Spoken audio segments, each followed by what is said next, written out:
Just a short welcome in my people's custom.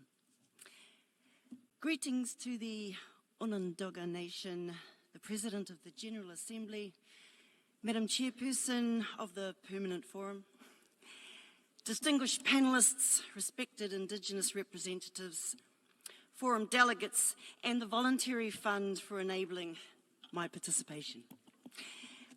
Māori are very familiar with commemoration, so first I want to offer what is in Māori custom the usual short story to set the scene. The most famous commemorations for Māori of which is one that happens every February the 6th, the anniversary of the signing in 1840 between Māori chiefs and the Crown of Te Tiriti o Waitangi, New Zealand's founding document. Those familiar with our Tiriti commemorations will know full well that they are more than just a feel-good occasion. There is always, without exception, robust discussion, as there are still many unresolved Māori grievances associated with the Crown's Tiriti violations.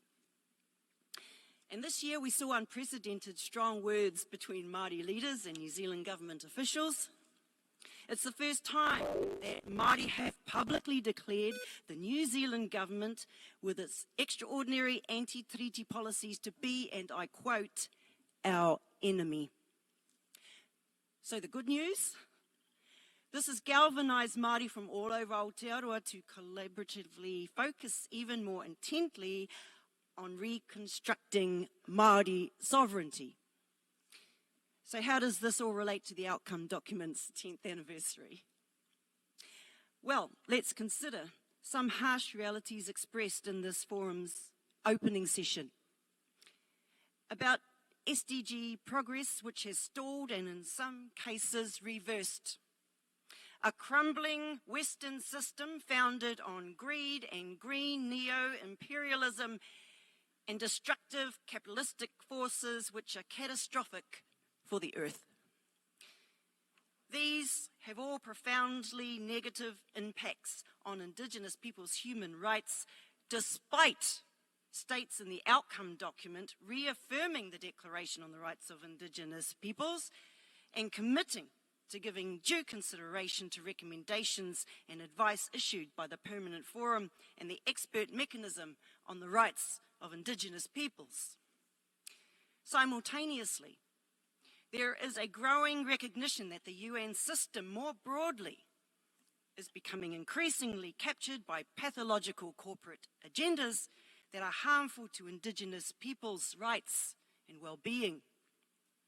From the 2019 UN partnership with the World Economic Forum to accelerate the 2030 agenda, to fossil fuel companies' domination of the UNFCCC Conference of Parties, or big agriculture's influence over the Food and Agriculture Organization, to big farmers' control over the UN World Health Organization, most notably its CA Plus proposal, formerly known as a pandemic treaty, which may have identified another mechanism for grabbing of Indigenous people's lands and basically a sovereignty steal. In short, the optics from an Indigenous perspective, arguably, are that the UN is becoming increasingly fascistic, if we are to accept the definition of fascism as a marriage between corporations and the governing body. So, 10 years on from the adoption of the outcome document, what I see is the UN suffering a crisis of Indigenous people's mistrust. And not just the mechanisms mandated with promoting and protecting Indigenous people's human rights, but across the entire UN system itself. For generations, Indigenous peoples have experienced comparatively small, incremental advances in realizing our human rights, while corporations are given free rein with advancing their suicidal agendas of further enslaving humanity and murdering our Mother Earth. Net zero definitely does not apply in this equation. Such an abusive relationship between sovereign Indigenous peoples and the UN is untenable.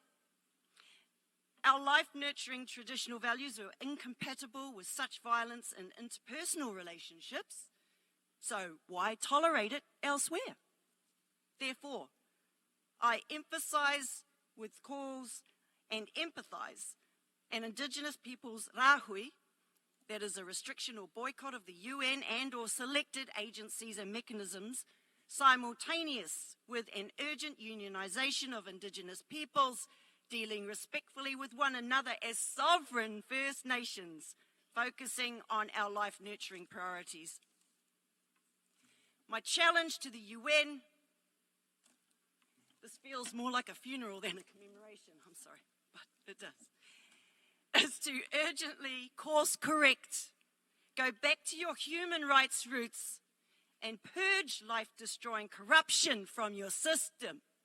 And to my Indigenous relatives, I leave the final word to the representative of the Plurinational State of Bolivia from Monday's forum opening, who said, "It is time to use our wings to fly."